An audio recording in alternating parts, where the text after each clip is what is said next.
shell of pretense by which the comsimps have promoted us into this growing war in Vietnam is so transparent and so flimsy that it would collapse under even a modicum of common sense.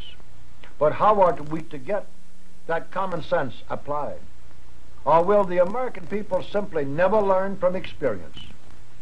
Finally, we come to the $64 question about Vietnam. What are we fighting for? What are we trying to accomplish? What are our goals? What is our real purpose? Nobody knows, or at least nobody in the administration is willing to say. And it is only when that question is answered honestly that the whole business makes sense, and thus paradoxically becomes crazier than ever. For the purpose of our being at war in Vietnam, ladies and gentlemen, is simply to be at war. The ages-old advice to rulers was phrased by Shakespeare as follows: "Be it thy course to busy, giddy minds with foreign quarrels." That formula is being used on the American people today with double-barreled effectiveness.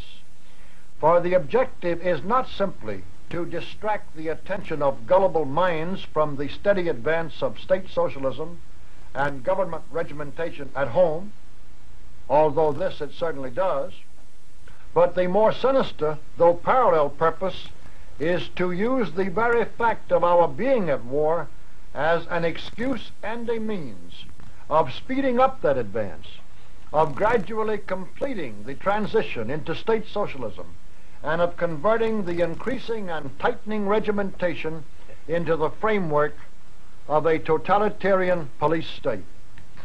Unless sufficient understanding of what is happening can be created to force a postponement of administration plans, the rationing of food and fuels, the allocation of materials, the imposition of price and wage controls, and far more drastic regulation by a central government of every detail of our daily lives are all just around a few corners, not very far ahead.